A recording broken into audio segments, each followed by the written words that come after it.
I've learned the incredible impact of, here it comes, ladies and gentlemen, consistency and making sustainable changes. Again, it's not just about shedding pounds. It's about creating a lifestyle that supports overall well-being of George B. Thomas. For you, it's about creating a lifestyle that supports overall well-being. Insert your name here. And so when I shifted my mindset from losing weight to reducing pain and enhancing my quality of life, well, shoot, everything started to fall into place. And so to all you listeners, if you're facing a similar wake-up call, or God willing, you don't need a wake-up call, maybe this podcast episode is a wake-up call. Welcome back to Beyond Your Default. I'm your host, Liz Moorhead, and as always, I am joined by the one, the only, one of my favorite humans on this planet, George B. Thomas. How are you this morning? I am doing absolutely wonderful. Super excited about, didn't think I was going to be, by the way. I was like, here we go. Like the kid that probably shouldn't talk about this is going to try to talk about this, but I'm actually very excited about today. You know, it's been very, like I've been able to look back. And it's weird to be able to say this about yourself, and hopefully the listeners get moments in their life where they can do this. But it's like, oh, wow, I've actually come a long way. I'll talk about that as we go. But like physical health is going to be an interesting conversation today. You know, I actually want to tap into the thing you just said about how far we've come, because you know what? Usually I have you start with your low light and highlight for the week. I'm going to start things this week. Oh. I'll admit my low light is just beautifully on brand with the topic that we're talking about today. You already know this. Universe. I did. Well, okay. So I love it from a branding perspective. All right. Just for background, low light, I was sick starting on Friday. It wasn't great. I had to do things like cancel a podcast recording. I had to actually sleep. I had a whole slate of work this weekend that I still got some of it done, but like I had to spend most of it kind of like quarantined and actually resting. Why is this a low light? Well, other than the fact that I was sick, we'll get into that when we have this conversation. But the highlight is what I want to drill into, because while I was bedbound, you know, you and I were both kind of going back and forth this weekend working on building out our community.beyondyourdefault.com. Go check it out. We've got courses. We've got resources. It's like Christmas morning for personal growth, people. Get your butts in there. It really is. It's getting good. But you know what I realized this weekend, George? Uh-oh. We've been doing this for over a year. Think about how far we've come in a year. It's wild to me. It's crazy. So that was my big highlight for the weekend, is that, you know, this started as an idea in your heart. Beyond Your Default is something that has been with you for years. And then you and I started having human conversations and thought, well, what if we just started recording these? Yeah. And when we started recording these, I was doing so from a short-term Airbnb in New Haven, Connecticut. I was not psychologically in very good shape. I was coming out of a pretty brutal divorce. Getting up in the morning was physically and mentally like running a marathon every single day. Interesting that we talked about mental health last week and physical health this week. This week. Yep. And now I'm here in this gorgeous artist studio in Annapolis, Maryland. My biggest problem was that, I kind of have a fever, but otherwise life is pretty freaking awesome. Like, it is amazing how life will continue to serve you little surprises when you are staring down at your feet, so to speak, just doing the baby stepping every day. So that was my highlight. It's just like once a week we've been getting on this mic on Monday mornings, and it has been almost religious in terms of like, we don't cancel this. This has been more consistent than my workout habit. You know what I mean? Hey. Well, it's a mental workout, so there you go. Right. So it was just really neat to think about, like, you baby step, you do the work, you show up once a week, you show up for whatever this thing is you're doing every single day or every single week, and you'll be amazed what can change in a year. And I thought that was really cool. It is cool, because the door you're knocking on is this idea of consistency, which, by the way, it's not the last time you're going to hear the word consistency in this episode. Just a little foreshadowing there. But it is fun because, Liz, even before Beyond Your Default, the secret to success, the secret to significance of where I was able to get with like starting the business, the key term was consistency. consistently showing up on a weekly basis to add value to humans who happen to use HubSpot. And now for a year, pretty soon, maybe it's over a year, we'll be able to say consistently showing up to add value to humans. And that is a great purpose. I'm super passionate about it. So I'm really enjoying this journey. Tell me about what you enjoyed this weekend. What's your highlight? What's your low light? What have you got going on? Yeah, so it's going to sound weird, but I really actually enjoyed going grocery shopping with my wife. Her and I got in the van. We headed out to Costco, not sponsored. That's just where we went. We also went to Walmart, not sponsored. That's just the second place we went. But I enjoyed being out amongst the people and hanging out with her and like picking out like different food that we were going to eat as a family. And I just enjoyed that time hanging out with her. So that was like a highlight, just like on the family side. Now, a highlight for the Beyond Your Default listeners is, Liz, I feel like I was on like a 5K marathon this weekend pertaining to the community, because I got the chance to do like a lot of salt and pepper stuff of like descriptions here and images here and create a new plan for people who want courses versus like Beyond Your Default Light. And like, oh, well, then let's go ahead and build some courses and like, let's lay out the framework for the next 4 courses we want to do. And amazingly, put together the framework for what we've been bouncing around and talking about, the superhuman framework, where when all of a sudden I got off my treadmill, because by the way, I was walking on the treadmill the entire time I was working on that part, the superhuman framework, I sat back and looked at it and I was like, oh gosh. So I had like a personal family highlight. I had a Beyond Your Default highlight. And honestly, like this is becoming a theme and it scares me, but I don't know if I had a low light. You know, there's normal life stuff that happens, but it's not something that mentally, psychologically, or physically took me down a negative rabbit hole or anything like that. It was kind of just like smooth sailing and like a great weekend. I don't think there's anything wrong with that. Yeah, just like I didn't think there was anything wrong with the fact you got rest, but you kind of like demonized that you got some sleep during your part too, but I just didn't say anything about it. You know what? I feel like you're going to shame me a little bit about that later. Nah. I feel like you're being polite right now Not because me. you're saving. I'd never do something like that. I feel emotionally comfortable and not at all concerned, which means it's time for us to dive into the deep end of this conversation because we are back with another episode talking about one of the pillars of the superhuman framework. And this is part 1 of 2, ladies and gentlemen. So health overall.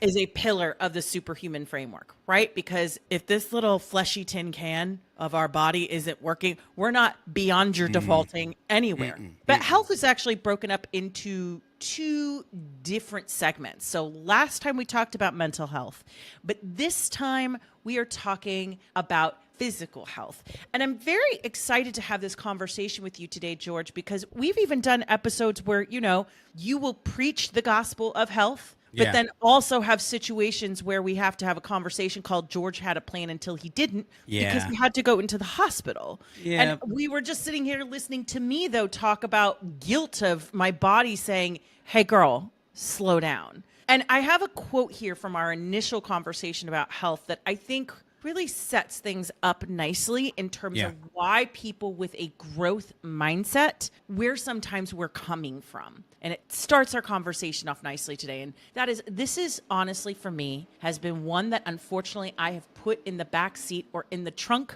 or in the U-Haul of somebody else going in a different destination that I am. And that thing we are talking about, ladies and gentlemen, is health. But one of the things you talk about health as is the great equalizer. Healthy is the great equalizer to the other framework elements in the superhuman framework. A healthy lifestyle is crucial for sustained energy, resilience, and your well-being as a human. But George, let's start our conversation here today. You call it a great equalizer. What the heck does that mean?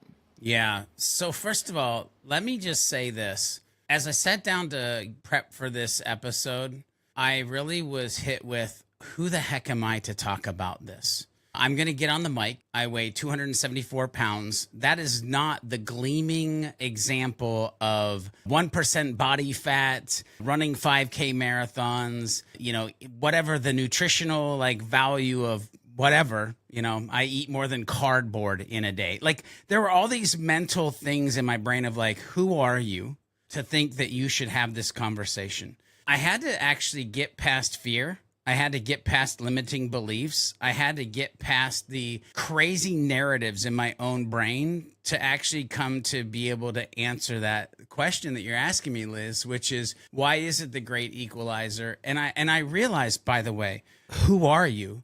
You're a dude who's been down this journey twice. You're a dude who takes on difficult conversations. You're a dude who can actually maybe simplify the complex to what some people maybe get confused around. And so, Liz, where I started out with limiting beliefs and fear and like, oh man, like the fat kid's gonna talk about physical health. What is going on? What world are we in right now? By the way, I'm speaking about myself, right? But now I actually get on the mic and I'm excited, Liz and listeners, to actually unpack the question. Because when I say health is the great equalizer, what I mean is that physical and mental health are the foundation upon which all other elements of the superhuman framework stand. Because as humans, without a solid base of health, it becomes challenging to sustain energy, challenging to have the resilience that we're going to need, the consistency that we're going to need. And by the way, without physical health, that's what we're talking about today, but last week's episode on mental health, like it's just almost impossible to have like an overall well-being as you as a human heading in the right direction. So, but I want to break it down kind of quickly by each piece of the framework. So happiness or finding joy and maintaining a positive outlook. Well, if you think about that, health is critical here because a healthy body and mind naturally foster a positive mindset and the ability to appreciate life's moments, both big and small. So like if you're not healthy, you're kind of cloudy. You're shrouded, your eyes, maybe it's like you got these like physical mental cataracts over your eyes to be able to appreciate like the moments in life that are actually coming down the pipe. If I think about the hunger or / healthy hustle, or what I'll call relentless pursuit of growth and improvement, well, good health provides the stamina, the energy needed for continuous learning. Again, the resilience mentally and physically to like do the thing that you're trying to do, which is, by the way, reaching your full potential. If I think about helpfulness or serving others with a genuine heart, when you're healthy, you have the physical and mental capacity to go the extra mile. And trust me, ladies and gentlemen, there are many times in life where you're going to be called to go the extra mile and truly support the other humans around you. When I think of humility or showing modesty and respect in the superhuman framework, like health enables clear thinking.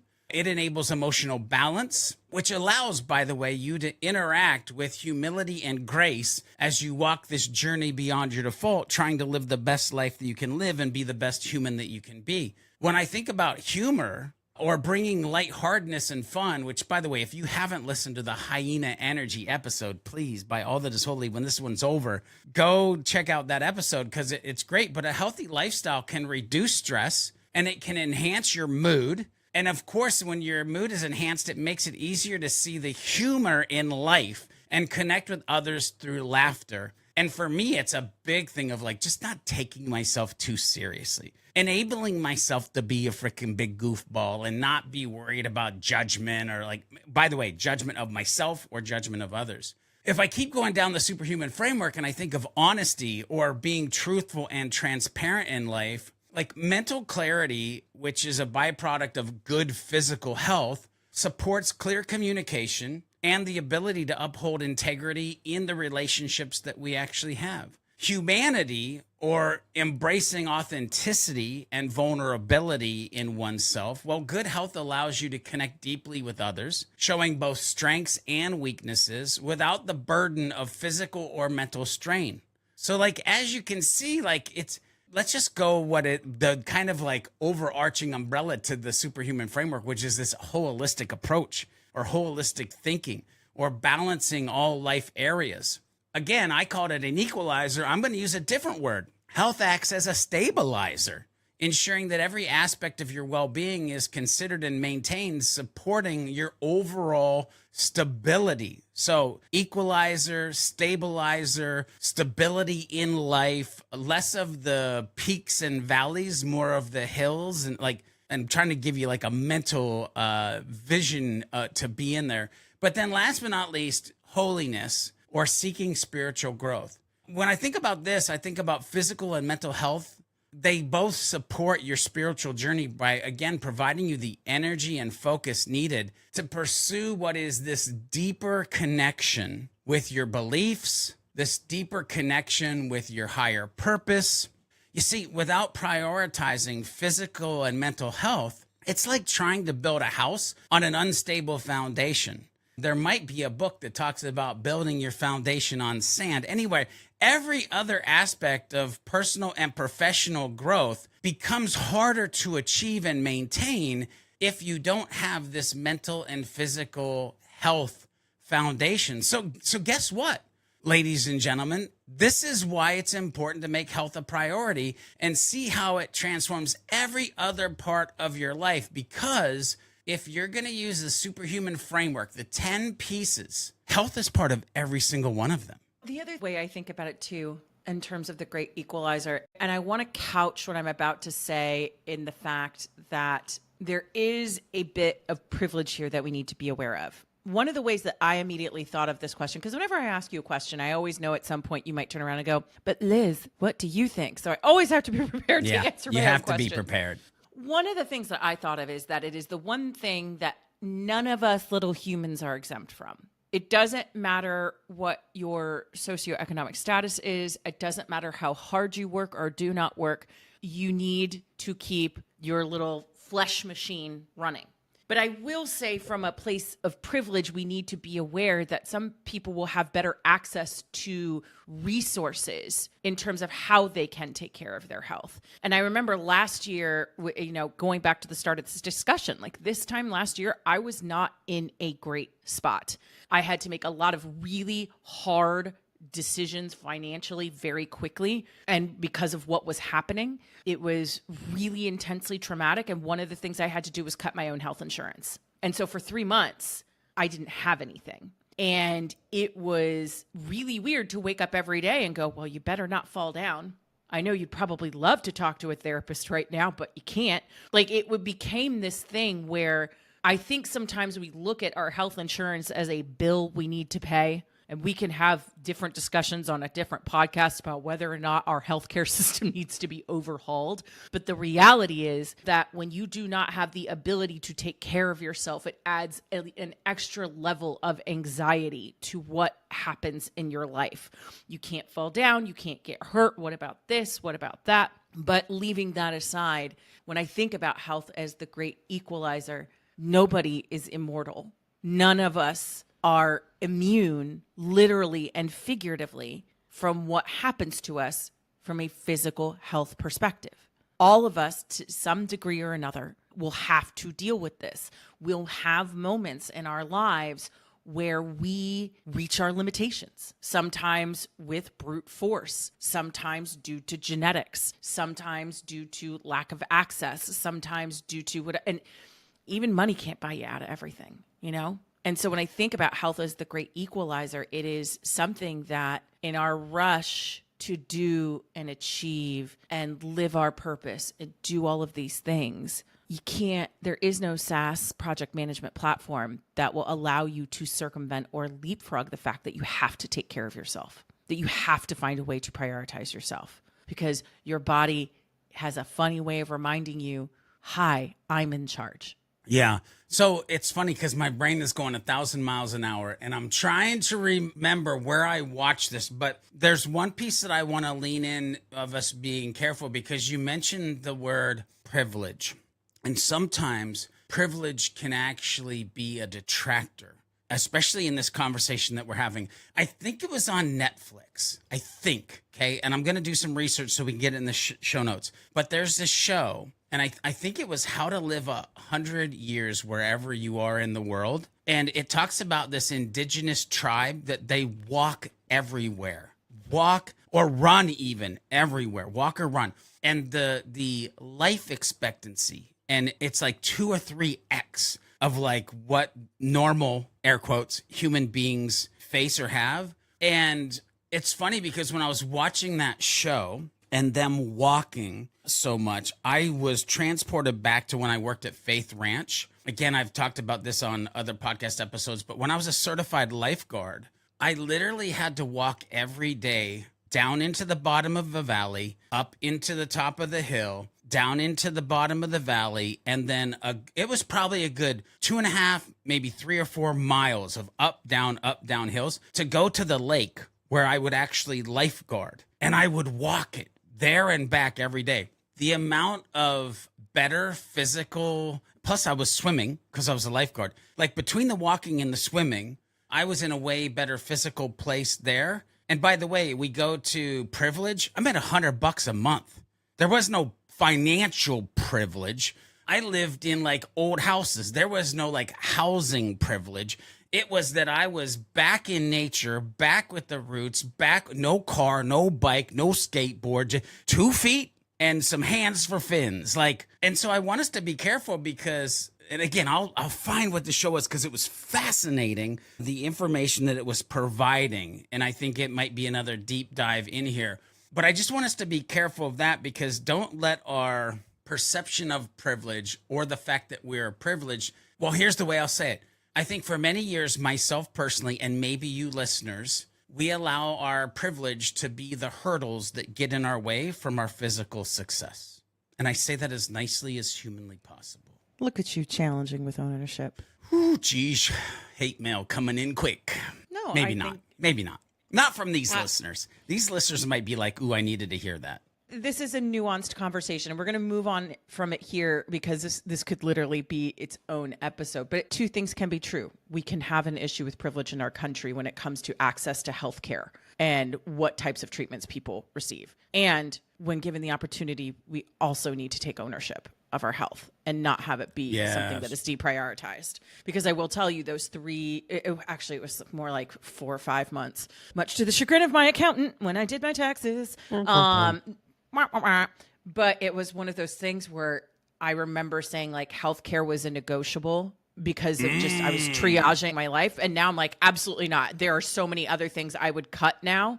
I did the best with what I could at the time. Yeah. But like, that was an experience of like, yeah, not doing that again. Absolutely not. That was literally one rule that my wife put in place. There were 2, by the way, when I started the business. 1, we have to have health care for the family. Mm-hmm. And 2, there has to be a paycheck that enters the bank like you're working somewhere else every 2 weeks. So health care and paying for health care. And by the way, why would you pay for something and not go get the health care? That's the other side of this. Like, sure, yes, pay for health care, get health care in place, but go to your freaking checkups. Like you got something growing on your side. Go to the doctor. Like, anyway. Completely understand. So let's start digging in a little deeper here. It's been a little over 2 months, George, since your most recent hospital stay. Yeah. Which you at the time and periodically since then have noted as a full reset on your relationship with your physical health. Yeah. So just checking in on this, how is that going? Yeah, I think have there been any new lessons you learned? Oh, freaking masterclass. Which, by the way, I think we might be at like 3 months now, maybe. I like it's if time flies when you're having fun. But first of all, Liz, I see you. I love how you're trying to sneak in an update on my physical health journey. I like you in one hospital. Piece, George. Yeah, I like you in one piece. We're supposed to have special episodes where we do this, but you're like, let me go ahead and throw this question in there and see how he's doing. So, by the way, yes, I do consider my recent hospital stay a full reset on my relationship with my physical health, but maybe even an unlock of my mental health, which might sound a little bit weird, but I'm hard-headed. And unfortunately, this is not the first time that I've had an aha moment on this subject of physical health. However, It is different this time because you see, it's been and again, I think it's been a little over 3 months since my latest hospital visit. And just being completely honest, it was a serious wake up call this time for sure. Even more than last time, because here's the thing. Unfortunately, this isn't my first health scare. It's the second. It's like you knew I was going to follow up and say, like, we've been here before, George. Yeah, I was in the closet on my knees. Everybody thought I was having a heart attack. But here's the thing, and you can go back and listen to an episode. We talked about, me almost dying or thinking that I almost died. But that time, I went on this journey, and by the way, it was like right around the time of COVID, and everybody was like, we're gaining weight. And I managed to lose 79 pounds in 7 months with a focus on weight loss. I was focused on weight loss, but this time my goal shifted to something more vital. I'm not focused on weight loss, by the way. I'm focused on living without pain. Living without pain. You see, it's for me not about providing to myself or to others that I can lose weight. Which, by the way, the first time that I went through this, it was proving to myself that I could slay the ultimate demon, which was weight in food, and show other people that I could externally, that I could do the same. Right now, it's about waking up in the morning and walking around through the day and not being in pain. Because again, you can go listen to the episode where I talk about inflammation in my colon, inflammation around my heart and lungs, the fact that I have rheumatoid arthritis, and it's inflammation in my body. And so literally just being able to walk around through the day, wake up without being in pain or as much pain. And in an effort to achieve that goal, I've made significant changes to my diet as well. I've stopped eating breads, pastas, sugars, processed meats, and other unhealthy foods and beverages. By the way, when I started to list that out, this is where my brain went to, I've come a long way with what's happening. I'll get back to that here in a minute. Instead, though, I'm focusing on more greens, beans, fermented foods, and paying attention to gut health, which is something that I never nerded out on before. But now it's like my YouTube shorts, the amount of doctors that are talking to me about gut health now, I'm like, oh crap, I ruined my feed. But at least let me listen to this information, because these changes have made what I'll call a remarkable difference in how I feel day to day. Again, for me, it's about keeping my body from attacking itself related to inflammation. Also, I have realized I can treat myself here and there with something I usually am staying away from, and it doesn't impact me as much as it used to when that was all that I was eating and drinking. Like, for instance, it was a mind-blowing experience last week, maybe Thursday or Friday, where I poured a glass of orange soda. I haven't drank soda, pop, cola, whatever you call it, whatever state or whatever country you live in, the syrupy sugar carbonated drink, put your term on it. I hadn't drank any of that since my hospital stay, but I was having a hankering for orange soda. So I poured a glass and I drank it. And you know what? It didn't impact me. It tasted good. Here's the funny thing. I drank half of it and poured half of it out because half was enough. I was like, no, I'm done. I got my fix. And now let's just move on. I want everybody to realize, because I did use the word diet earlier, that it's dietary changes. It's not that I'm on a diet, because diets never worked for me. It's just a change of life based on wanting to not have pain. Anyway, I digress. I've ramped up my physical activity as well. I've been hitting my treadmill, I've been hitting it hard. I've been walking anywhere from 10,000 plus to 33,000 steps a day. So the physical transformation, it's noticeable. I've gone from 311 pounds when I was in the hospital, and right now, as we're recording this podcast episode, I'm down to 274. But more important than that, because I can't let that become the goal because I see success in that metric. More importantly than that, the pain I was experiencing has diminished significantly. Heck, Liz, I used to hurt when it rained. I could tell my wife about 10 to 15 minutes before it was going to rain, and she'd literally be like, there's no rain on the Weather Channel today. I'm like, it's going to rain in about 10 or 15 minutes. And sure as all get out, maybe it was 20, maybe it was 22, but within a 10 to 20 minute period, there'd be rain where we were at, because I could feel it in my body, in the inflammation in the joints. But since I've made these changes, the weather has dramatically decreased in the amount that it impacts my body. Like we had 2 rainy days in the last week, and I was like, I was amazed at how it wasn't impacting me, how much less I hurt based on the weather. And so to sum this kind of up, through this journey, I've learned the incredible impact of, here it comes, ladies and gentlemen, consistency and making sustainable changes. Again, it's not just about shedding pounds. It's about creating a lifestyle that supports overall well-being of George B. Thomas. For you, it's about creating a lifestyle that supports overall well-being. Insert your name here. And so when I shifted my mindset from losing weight to reducing pain and enhancing my quality of life, well, shoot, everything started to fall into place. And so to all you listeners, if you're facing a similar wake-up call, or God willing, you don't need a wake-up call, maybe this podcast episode is a wake-up call. Because, by the way, I would not want you to have rheumatoid arthritis. I wouldn't want you to have high blood pressure. I wouldn't want you to spend 3.5 days in a hospital like I've done twice. Like, I don't want that for you. But if this podcast can be your wake-up call, just know it's never too late to reset your relationship. Reset, reboot, whatever words you need to put in there, your health. And it comes down to this, figuring out what your big why is, and then making small, consistent changes that can lead to profound transformations. Focus on the bigger picture, your overall well-being, and let that guide your actions as you continue from a physical health perspective to journey down this beyond your default path. I know you've already touched a bit on this experience as well as previous experiences, but I'd love for us to go a little bit deeper here. Because I think this is one of those, because I think this is one of those situations where, have you ever had those moments where you somehow paint a picture of the best possible case scenario and then the worst possible case scenario comes along and you go, well, how did I not see this coming?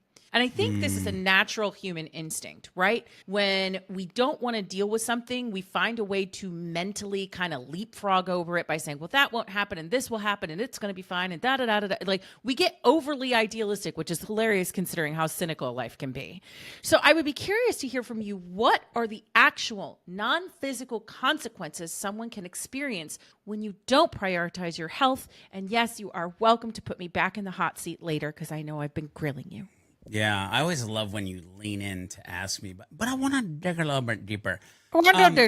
It's funny because when you're asking this question, the first thing that comes to mind is I had a friend/employer, and he used to kind of say, something along the lines of hope for the best, plan for the worst.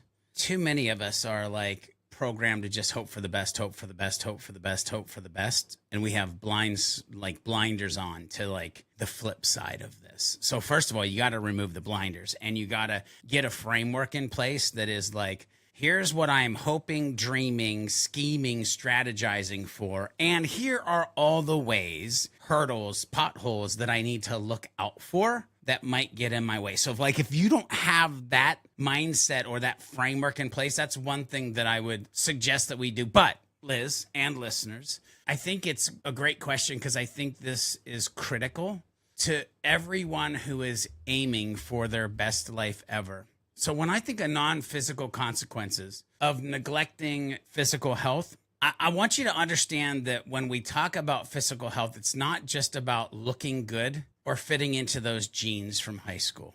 But if you look at TikTok and you look at YouTube shorts and you look at the culture, that's kind of where the narrative is, right?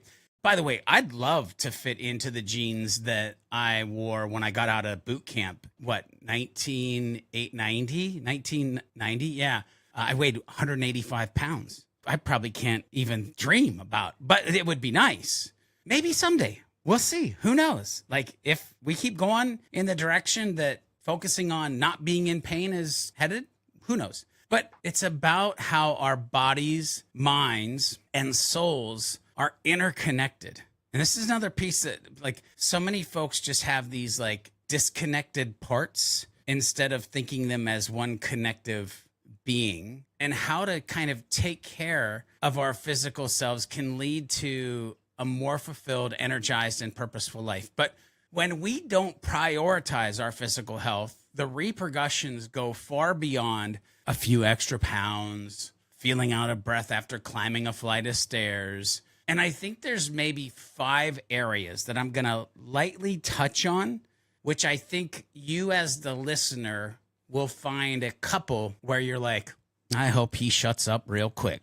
When you feel that way, know that's the direction you should be looking, because I'm literally opening up the blinders that I said earlier that you need to take off. So I'm going to talk about mental health, which we did last week as well. I'm going to talk about cognitive function.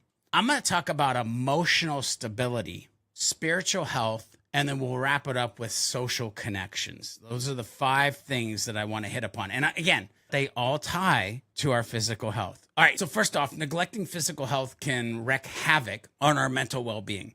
Lack of exercise, poor diet can lead to increased levels of stress, anxiety, and even depression. I can say that because, ladies and gentlemen, been there, done that, even though I say that I've very, very rarely been depressed. If I look back, there actually have been times in my life where I have fallen into that, but didn't know it at the moment in time. And a lot of it had to do with like, why'd you just eat that whole cheesecake or that whole can of Pringles, dummy? And the way that would make me feel afterwards. If you haven't listened, by the way, to our episode on mental health last week, like if this is just happens to be the first podcast because you saw physical health and you dove into it, I suggest you do so after this episode. Because you see, our bodies release endorphins during physical activity, which are those lovely hormones that make us feel good. Which, by the way, if you're listening to this, you can't see what I'm about to do. If you're watching this in the community, you can. That's why I love that machine right there. Because, and by the way, I'm pointing at my treadmill, ladies and gentlemen, because it releases endorphins. It makes me feel good about myself. It gets the activities popping and snapping in the brain, right? What are you doing on a daily basis that releases endorphins and makes you feel good about yourself from a physical standpoint? Without these endorphins kicking in, without these pops and snaps, our moods plummet, stress takes over. And I'm reminded of a quote from Jim Rohn, which, by the way, if you haven't done a deep dive into like his old, because it's old, like, well, I got to be careful. There might be some folks who like, he was new and they were listening. Anyway, I'm watching the reruns. Let's just put it that way. But if you haven't dove like in YouTube or search like Jim Rohn, Earl Nightingale too, by the way. Anyway, not why we're here, but Jim Rohn. There's just a lot of wisdom in historical figures that like we're focused on. Okay, but Jim Rohn says, take care of your body. It's the only place you have to live. For so many years, I drove my body like it was a rent-a-car. Like if you've ever watched that movie with Tom Cruise and he's the NASCAR driver, and if you remember the scene where him and Rowdy Days of Thunder. Oh my God. And they're racing in rent-a-cars. That's how I was treating my body for so many years. We never treat the cars or the bodies, air quotes, that we own in the way that we do if we thought about it from this way. It's the only place you have to live. Yet so many of us, again, myself included, we smash the bumpers, squeal the tires, don't get oil checks, let the engine overheat. Our bodies are not just our physical space, by the way. They're also our mental and emotional sanctuary, if we allow them to be, if we treat them like they are. So let's move forward. Let's chit-chat about cognitive function. When we don't move our bodies or feed them the proper nutrients, our brains suffer. If our brains suffer, it's like a downward spiral for everything else in our life. I don't know if you're like me and ever had those moments where you just feel sluggish or your brain feels cloudy, and you're just like, I call it the funk. Like you just have this like brain funk. Again, listen, this is why I believe healthy is the greatest equalizer to the other framework elements in the superhuman framework, aka other things in our life, because all of those things take our brain cognitive functions to do. Physical activity, however, it boosts blood flow. It boosts oxygen to the brain, helping it, guess what, function better. I mean, think about it. Without regular exercise, you might find it hard to concentrate, make decisions, or even remember things. Which, by the way, the older I get, the more it has been difficult to remember things. Sometimes I even want, why did I walk in this room? Just me? Am I the only one? But I'm exercise, man. I find that the more that I exercise, the more that I hit that treadmill, the less I've actually had those moments over the last 3 or so months.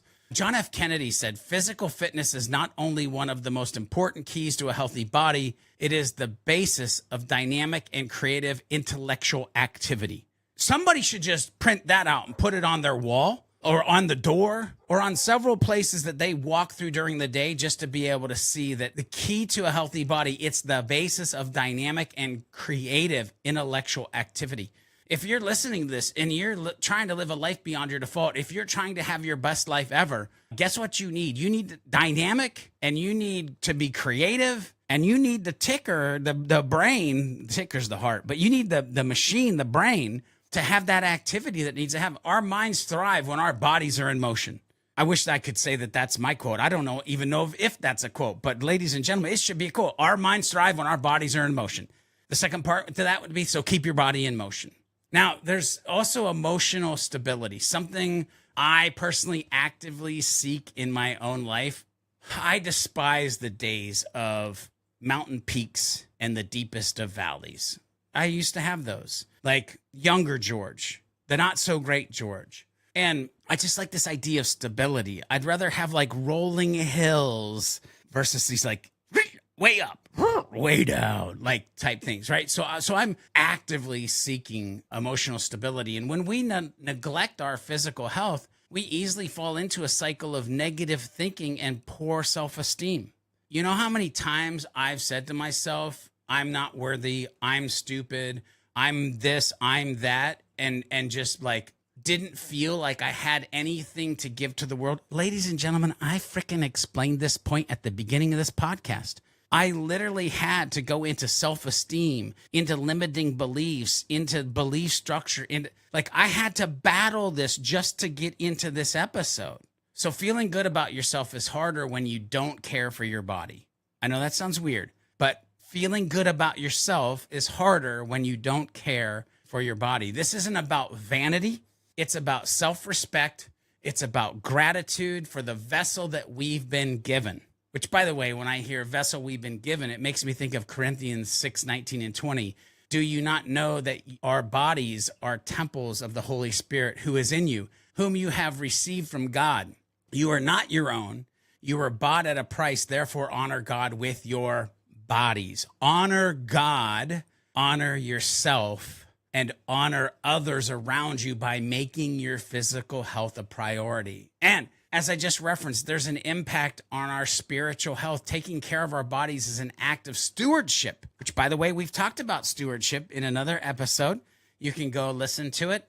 See, that this is what I'm saying. If this wasn't connected, I wouldn't be referencing so many podcast episodes that you could go dig into the connective dots or tissues of this. When we neglect our physical health, we're not just harming ourselves. We're failing to honor the life and the body that we've been entrusted with, the only place that we have to live, as Jin Rohn said.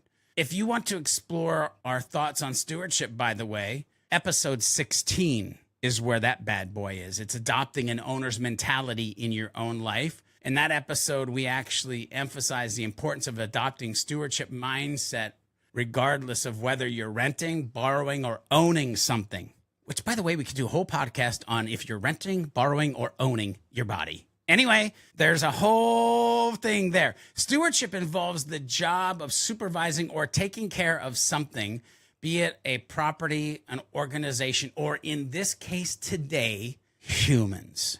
Now, if 16 doesn't get you there, episode 6 might, where we talk about blessing bombers and getting what you deserve, where we discuss the idea of being a steward of blessings. It's way easier to be a blessing bomber if you have great self-esteem and your brain is functioning fully and paying attention to those people around you, aka the humans that need you to be the blessing. But if your eyes are clouded and you have the physical and mental cataracts on, you can't see those moments. Anyway, last but not least, and then Liz, I do want to put you in the hot seat and get your thoughts, is we can't forget about social consequences. Poor physical health can limit your ability to engage in social activities vital for mental and emotional health, whether playing with your kids, hiking with friends, simply enjoying a walk in the park. These activities nourish our souls and strengthen our bodies. They nourish our souls and they even strengthen our bonds with others. And not to mention ourselves, but literally, like, listen, there's TV shows you can go watch of people who aren't taking care of themselves physically. And a lot of it, you can see how closed in socially they are. We're social beings. We need to be out amongst and interacting with humans. With good health, we can experience these enriching experiences that we're supposed to have, meant to have through life. So to all of you listening, and to myself, by the way, so much of this episode, I knew I would be preaching to myself. We have to remember that prioritizing physical health is about more than just the physical side of it. As the old saying goes, he who has health has hope, and he who has hope has everything. Which, by the way, it could be she who has health has hope, and she who has hope has everything. It's hard to have hope if you're not healthy. It's about nurturing your entire being, your mind, emotions, spirits, social connections. It's about creating a life where you can truly thrive, experience joy, and live out your purpose with energy and enthusiasm and consistency. Liz, what are your thoughts? I mean, certainly not as eloquent as yours, but here's what I will say. If you're listening to this, you have things you want to accomplish. You have things you want to do. If you are not minding the shop when it comes to your own health, you're not going to be able to do anything. Like, that's just the reality. And what will happen is one day your health will just sneak up on you, knock you on your back, and say, hi, remember me? Howdy. It's also something that will just run in the background of your mind of the thing that you're not taking care of. Like, that's the thing. You know when you're not taking care of yourself. You can feel it. I remember last year when I didn't have health insurance, there was literally not a day where I did not wake up during that 4 to 5 month period where it's like, don't fall down. Man, wouldn't it be nice if you could go talk to somebody right now and not have it cost you $200? Like, that would be great. You have a constant reminder that you're not taking care of yourself. You know, and that's where it gets tricky. It becomes, it's like your car, guys. What happens if your car just stops running? You in trouble. Yeah, you're in big trouble. Like, it doesn't really get any more simple than that. The big junkyard in the sky. But I like what you pointed out about, like, you know, you don't have hope when you're not taking care of your health, because, you know, what will happen is that it's not just the physicality, right? There is a mental load toll that will happen, not just from the perspective, like, I was speaking from my lived experience of not having insurance. That was the mental load piece of it. But then there was also just like, I knew I needed to go to the dentist and I couldn't. I could feel that was not good. And because I wasn't taking care of myself in one way, I started not taking care of myself in other ways. Like, it's this weird cascading effect. And I kind of equate it to, I can always tell when I'm mentally not okay with how disorganized my physical living space is. Yep. It's very similar to that, in that if I don't have a good relationship or handle on my physical health, like, it's just kind of like all hell breaks loose. You know what I mean? Like, all of a sudden it's this cascading effect. Well, I'm not treating myself well, I'm not eating well, I'm not working out, I'm not exercising. Like, all of a sudden it's just this big pile on of things I know I'm not doing. So let me ask you something. All you growth mindset people who have put your health physically on the back burner, how much mental space would you be able to free up right now if you had a better focus on your physical health? If you didn't have that 10 to 20% of your brain that is subconsciously going, well, you're not doing this and you're eating that and this, that, and the other and blah, blah. Like, it's a little bit of chatter that just never quite goes away.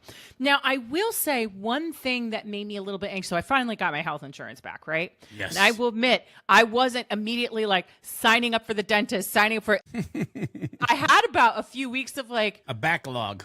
Well, it's like, well, now do I want to know? Yeah, maybe this is a bad idea. Maybe this is a bad idea. We want to live in this kind of bubble of like, everything's fine. My body isn't literally on fire. I can wait another week. I can wait another whatever. But then that becomes the mental load of, well, what is it that I don't know? Like, you're mortal. Just get ahead of things. You will always have regrets if it comes to waiting until things are too late or things get too out of hand. Yeah. You will never, you may not be happy about some things you find, but you will never regret being ahead of something.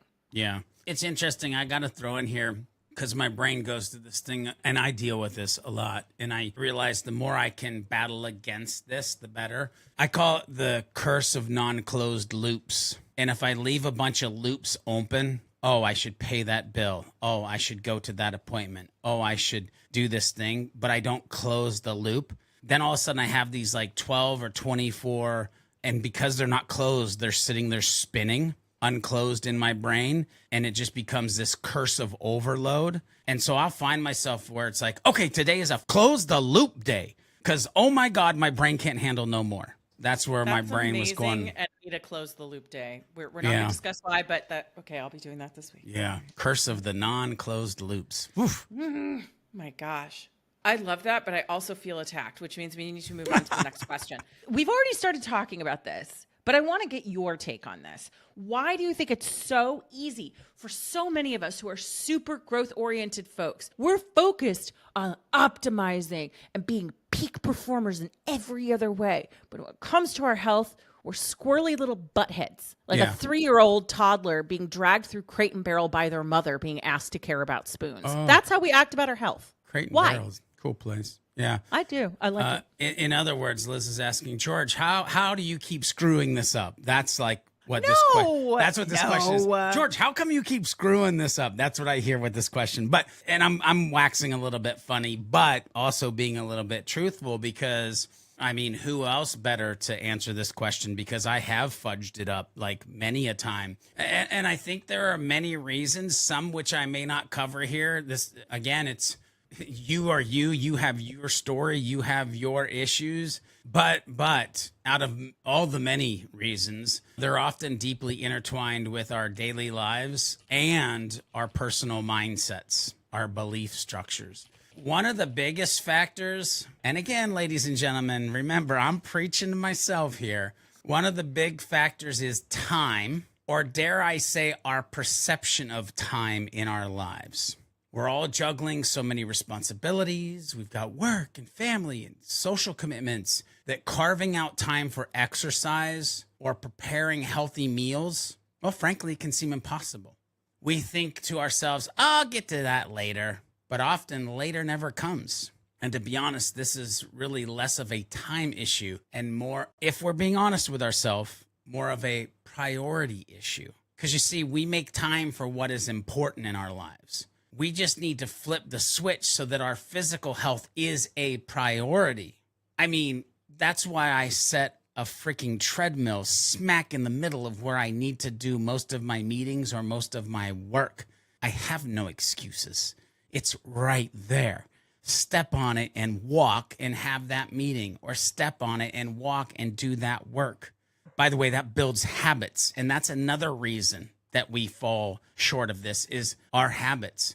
Many of us are stuck in routines that don't include healthy behaviors. Breaking out of old habits and creating new, healthier ones requires effort. And sometimes we're just too tired or overwhelmed to make the change.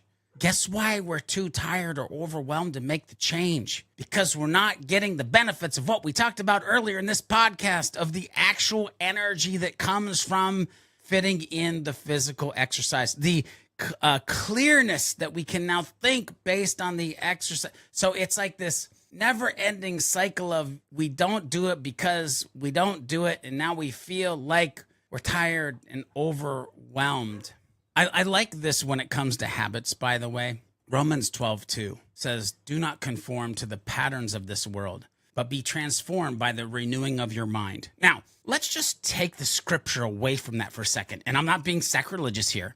If I didn't tell you Romans 12:2 and I just said, hey, man, quit conforming to your crappy patterns of your day and reboot or reset or transform your mind into the way that it needs to be. You'd be like, wow, that's some sound advice. Yeah, you think? Then that's why we got to do it. It's about shifting our mindset and being intentional about our health, prioritizing our health. Again, treadmill in front of my desk where I need to stand to do work. Here's the other thing that's weird, because it's like a thing but not a thing at the same time.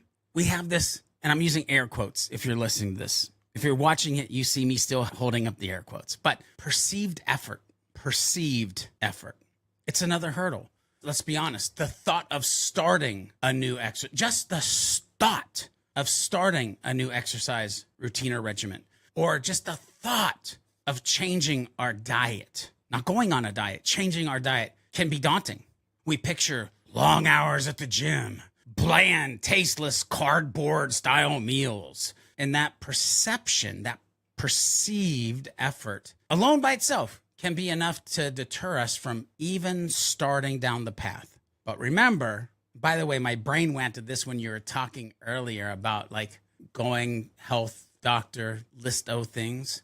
An ounce of prevention is worth a pound of cure. By the way, it's Benjamin Franklin. He wisely said, an ounce of prevention is worth a pound of cure. And the reason I'm bringing this up now is because we can't let the perception or perceived thoughts dictate the thing that's actually going to activate the change that will then reactivate the other things that are important to our mind, social, all the things that we've talked about in this podcast. And again, how do you beat that perceived effort? Small, consistent changes over time lead to big results over time. So lessen the perception of what you need to do and ease your way into it, but ease your way into consistency of it. Also, the funny thing on this one is when I've said things like, I'm only going to go for a 15-minute walk. Liz, once I'm out there, I typically end up walking 45 minutes to an hour. But I had to fake out my brain at the start to overcome that perceived effort hurdle that was getting in the way. So just go to the gym for 5 minutes and see how long you're there. Just eat this one meal and see how many times you can rinse and repeat it.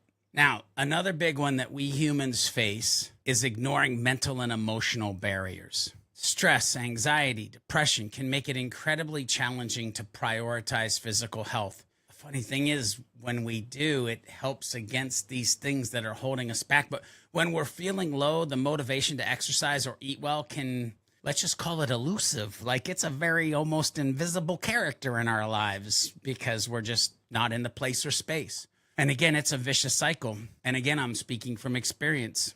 Neglecting our physical health often maximizes, in the worst way possible, these mental health issues. And Liz, you alluded to this. I've alluded to this with our car analogy. The last one that I want to talk about is something that we are really, really, really, really bad at. And that is a lack of understanding immediate consequences. Immediate consequences can trick us into complacency. By the way, this might be the big daddy for many of us listening to or recording this podcast. Unlike financial debt, where missed payments lead to immediate penalties, poor health choices often don't show their impact until much later. This delay can lull us into a false sense of security, making it easier to ignore our physical well-being. If someone was standing in front of me and said, every time I shove a donut in my mouth, high blood pressure, rheumatoid arthritis, or listeners, by the way, you can insert your ailment that caught up to you later in life into that. We may have made, or at least I know I would have made, some different decisions along the way. But I couldn't see 3.5 days in the hospital with high blood pressure. I couldn't see 3.5 days in the hospital with inflammation. Couldn't see it. Nobody was standing there smacking me in the face with a 2x4 saying these things. So I was like, this double Whopper with cheese and onion rings and a large Coke won't hurt me. I'm invincible. But here's the kicker. Taking care of our physical health is one of the most profound acts. I'm going to say two things. One, I know, Liz, you're going to smile and get all giddy. But our physical health is one of the most profound acts of self-care. Yes. I knew you were going to say it. Yes. And self-respect and gratitude for who we have been created to be and who we can become in the future. So listeners, I have to ask this question. I thought about not asking it, but I have to ask this question. Are you grateful for the life that you're living and the person that you're able to become? I'm going to just let that sit for a second. Are you grateful for the life you're living and the person you're able to become? And I fully understand that that might sting a little bit depending on where you are in your journey. But the big question in that is, do you respect yourself? If I'm honest, I'd say historically for me, no, I didn't respect myself. No, I probably wasn't grateful for the life that I was living. No, I didn't realize that I could become somebody more or better than the life that I was living until it all switched and I realized that I could. And I realized I had to respect myself. And I realized I had to change my beliefs. Listen, if you're in the same boat as me, then let's commit to breaking these barriers. Start small, be consistent, and remember that every little step towards better health is a step towards a more vibrant, fulfilling life that is way beyond your default. Liz, what are your thoughts? I see you jotting down notes. Well, the first note I made was we need to do an episode on self-respect, just throwing that out there. I like that. I think what you said that really hit me the most, that I want our listeners to tap in on because it's the most uncomfortable thing that you said, which means it's the most important, which is, when we talk about our finances, debt piles up, interest piles up.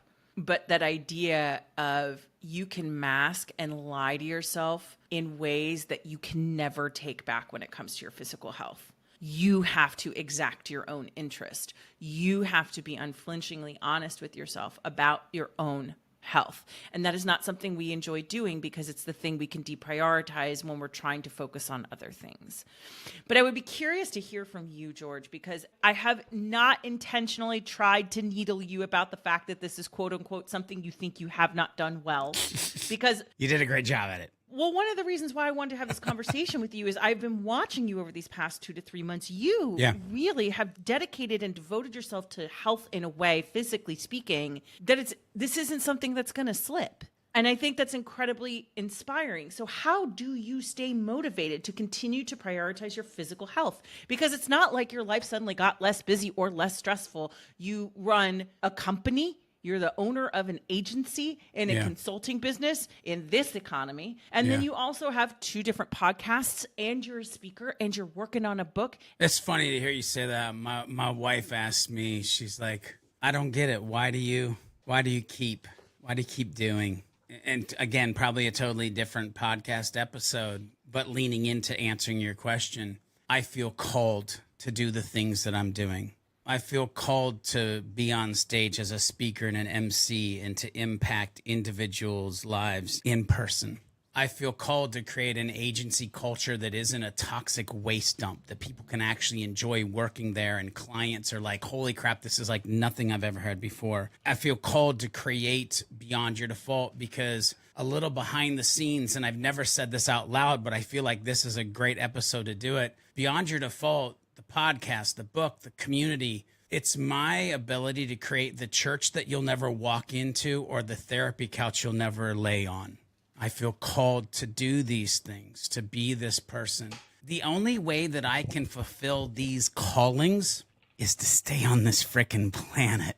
And the only way that I'm going to stay on this planet long enough to achieve what I feel I'm called to do is by making sure I get this engine from a 3-cylinder to an 8-cylinder, that I'm checking the oil, that I'm like getting the tires rotated, whatever analogy you want. Like I have to be hyper focused on like, this is the only place you have to live, George.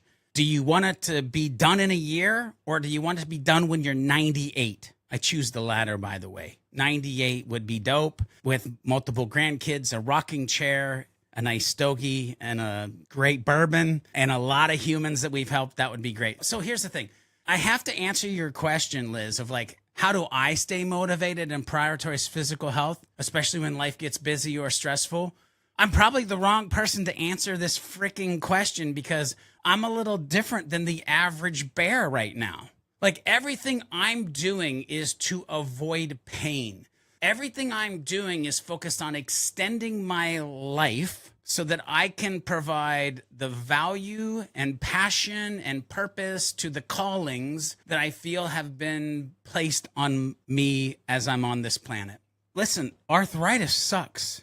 High blood pressure sucks. 3.5 days, 2 different times in my life sucks in the hospital. Like but the lessons that I've learned from them and what I need to take from it. And by the way, go listen to George Had a Plan Till He Didn't. I was about as raw and as transparent as I could be through that whole like debacle of myself that I put myself into. Episode 40, just go listen to it. I'm coming from this at a different angle, but I want to answer the question in a way that I think the listeners, if they haven't been in the hospital twice for 3.5 days, and they're just like, hey, I'm just trying to live a better life in my job or live a better life in my, like, I'm not trying to start 3 companies. I'm not trying to be 98. I'm not trying to, like, I don't want all of what is me to get in the way of understanding that I'm different than maybe what some people are focused on or trying to do or can even hook into. So I'm going to start to really kind of answer your question like this. You have to connect with your why. Like I gave you my why. It's a calling. I just feel like I'm supposed to do these things. You as a listener, or you as Liz, have to connect deeply with your why. Why do you want to prioritize your health? Whether it's to be more energetic for your kids, to live a longer, more fulfilling life, to feel better in your own skin, or in my case, just to have less pain. Like keeping your why front and center can be a powerful motivator. But I also think historically about some things that helped along the way when it comes to being focused on being physically healthy, even when life gets stressful. Also, the funny thing is if you're physically focused, stress is a lot harder to come by. I know that's weird. We kind of alluded to it, but if you're staying physically healthy, then stress is a little bit harder to come by because of the endorphins and chemicals that are being released in your body. But setting clear, achievable goals is key. Break down your health objectives into manageable steps. Instead of aiming to lose 20 pounds, focus on losing 1 to 2 pounds a week. Again, my story isn't about pounds, it's about pain. But for you, if it is a certain amount of weight, then break it down. This approach of breaking it down makes your goal feel more attainable and less overwhelming. And by the way, it gives you more wee success moments because now it's for every 2 pounds and just instead of 2 weeks, the 20 pounds. And those wee moments, again, release these chemicals in your brain that make you want to keep going.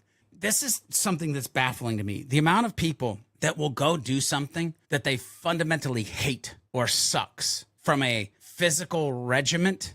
Like find activities that you love. Like I love to walk. I love to listen to motivational, inspirational videos while I'm walking. I like to listen to books. Find activities you love, whether it's for you, it might be dancing. It might be hiking. Shoot, I love swimming. Like I can't wait until we move and potentially get like a swimming pool. I'll be the most fishiest fish swimmer person on the planet if I can just go out my backyard, dive in.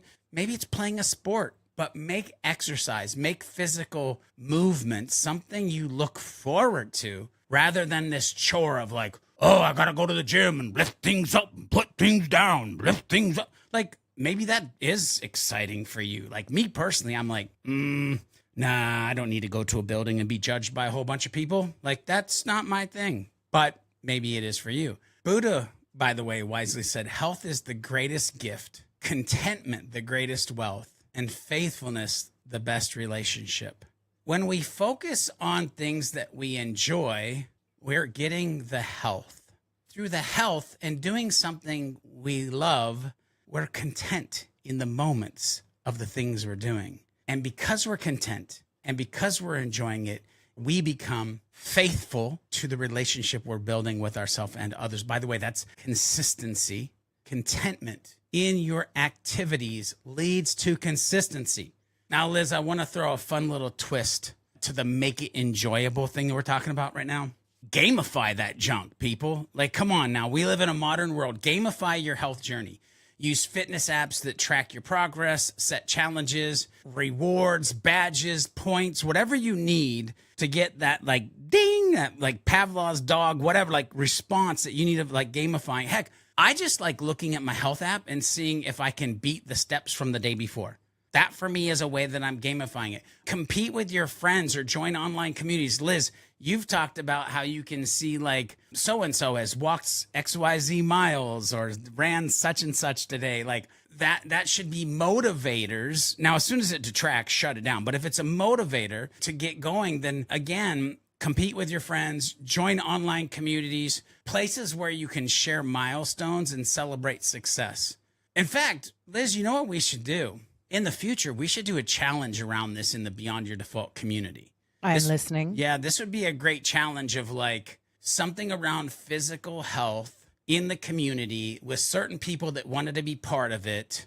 Anyway, more to come on that, listeners. We got to do some brain scheming around it, but I think a physical health challenge in the community would be pretty cool. Yeah, I think that my mind's trying to bake it out, and I don't need to bake it out right now. We're on a podcast. So turning your fitness goals into this game or gamifying it or being able to be part of a community and share the successes, they make the journey more engaging and they make the journey more enjoyable. The last thing I'm going to mention here, and maybe this is only me.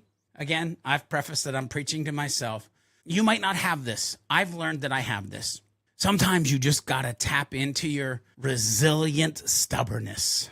Resilient stubbornness. Sometimes you've got to tap into that. It's about fighting your own brain when it tries to talk you out of working out or eating right. Remind yourself why you started and push through those moments of resistance. This grit, this determination can be your secret weapon. It is my secret weapon. I have said I'm hard-headed, I'm stubborn, and I will use this resilient stubbornness to keep the toxic thoughts in my brain away. And you even said, Liz, this seems like something that's not going to slip. No, because I'm going to just have stubbornness, resilient stubbornness that's going to help me overcome the mental barriers and stay on track. Liz, what are your thoughts? You know, I will say I'm going to zig instead of zag the way you had it. Oh, wow. I liked what you were saying in terms of breaking down your health goals into things that are bite-sized and manageable. So I'm currently down about 65 pounds Let's go. from where I was this time last year. And I don't get to make the joke now because it used to be like, man, people, you look great, Liz. Thanks. Depression and divorce. Now I'm actually prioritizing myself. But you know what the big change was for me? I stopped thinking about numbers. Yep. To be fair, the health challenges and goals that I have, I don't need to be as micromanagey about weight. Now, to be fair, am I overweight and plus size? Yes. But my point more is that like our bodies, they don't listen and they don't function the way we think they do. So for example, I do like a lot of strength training and lifting. So I'm losing a lot of weight, but I'm putting on muscle mass, and muscle mass weighs more than fat, even though I look leaner, even though I'm healthier. Sometimes you're going to have weeks where you plateau. Sometimes you're going to have weeks where you end up taking a lot off. So instead, what I did is I said, well, I'm focused more on building a new lifestyle, and I'm going to live that lifestyle, and my body is going to catch up, and my doctors are going to tell me if I need to push harder or do whatever it is that I need to do. But I loved what you said though about like just show up to the gym and see what happens. The way I actually was able to develop a good working out plan was just that.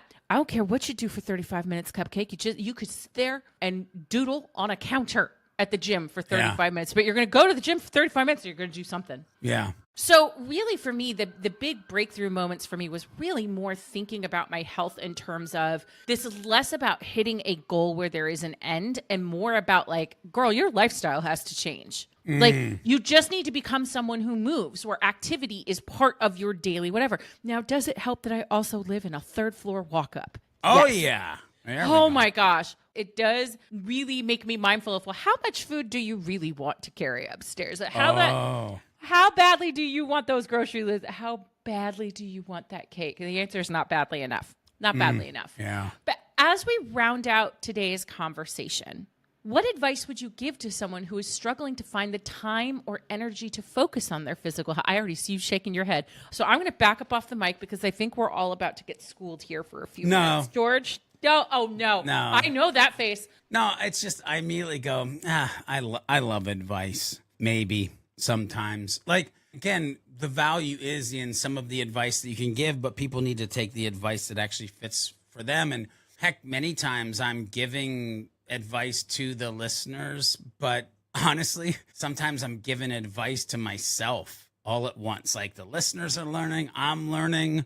So some advice for those struggling to find the time or energy to focus on their physical health and without being a butthead. Okay. I'm going to go back to that we have to connect deeply with the reason that you're wanting to be a healthier you. Again, I mentioned why, but that's such a linchpin. That's such like a key piece of like understanding the why and connecting deeply for the reason that you want to be a healthier, whether it's, again, more energetic for your kids, live a longer life, feel better in your skin. Keeping that why front and center can be a powerful motivator. The other thing that we have to do, and again, hence why there's a treadmill in the middle of my desk area, because I suck at this, schedule your workouts like any other important meeting. This is when I'm going to do this thing. I'm going to walk in the morning, in lunchtime, and in the evening, which I had that sitting on my calendar for a year and a half and never went and did it. So I suck at this, but you have to schedule your workouts like any other important meeting, meaning block out time in your calendar and treat it as a non-negotiable. A non-negotiable. Again, we have mentioned this word several times. Consistency, ladies and gentlemen, is the key. And having a set time can make it easier to stick to that routine, aka habits that you're trying to build around being a healthier you. Fundamentally, we have to understand that prioritizing your health is an essential part of, God, here we go again, self-care. Okay, I'm going to say the word again. It's twice, maybe 3 times in this episode. Understanding that prioritizing your health is an essential part of self-care. Think of it as an investment in your future well-being. Ann Wilson Schaefer has a great quote. Good health is not something we can buy. However, it can be a precious savings account.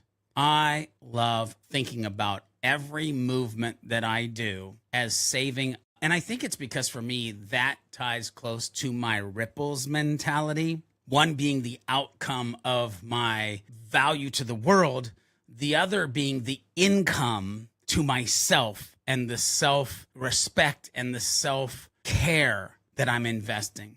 Another big part of this, not the biggest, but another big part of this is, and again, the question was if they're challenging or being challenged with this, start with small, manageable changes.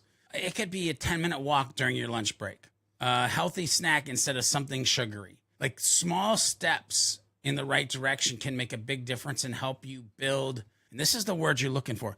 How can you mentally build momentum for the physical goals and challenges that you're facing? Try integrating physical activity into your daily routine. So many of us try to find the closest parking space at Walmart or store of choice. We'll go around the circle 17 times to get the one right near handicap parking. Park away from the entrance. Take the stairs. Liz knows what that equals. Or stretch. Just try even stretching during breaks. Like these small activities add up and can be seamlessly incorporated into your daily life if you're focused on making that a action or habit that you do when you go to the store or see a flight of stairs instead of the ramp. Utilize fitness apps or wearables to track your activity and set reminders. Again, I gamify the crap out of this. If you're listening, you can't see me holding up my phone, but the health app, I love it. I love paying attention to it. I have an Apple Watch. It'll tell me as well. Gamify your fitness journey by earning rewards, setting challenges. It keeps you active. It makes it fun. It makes it engaging. And the last thing I'm going to say, and again, I mentioned it earlier, but I would implore you to find your own resilient stubbornness. Find that switch on the wall in your brain that you can be like, nope, not on my watch. Find that switch so you can flip it and push through mental barriers and fight the urge to skip workouts or make unhealthy changes. This inner strength, this switch that you can flip can help you stay committed. And here's the thing. Regularly remind yourself of the benefits that you're reaping. It's great to say like 60 plus pounds, 40 plus pounds. You know what we don't say? 5 more years added to my life. New pair of pants. A few perks that are going to happen out of regularly reminding yourself of the benefits for the investment that you're making into this health savings account is improved mood, better sleep, increased energy, reduced stress. Anytime that you can point back to one of those things, say to yourself, oh, that's why I'm being healthy. That's why I'm making these habits. That's why I'm setting these goals.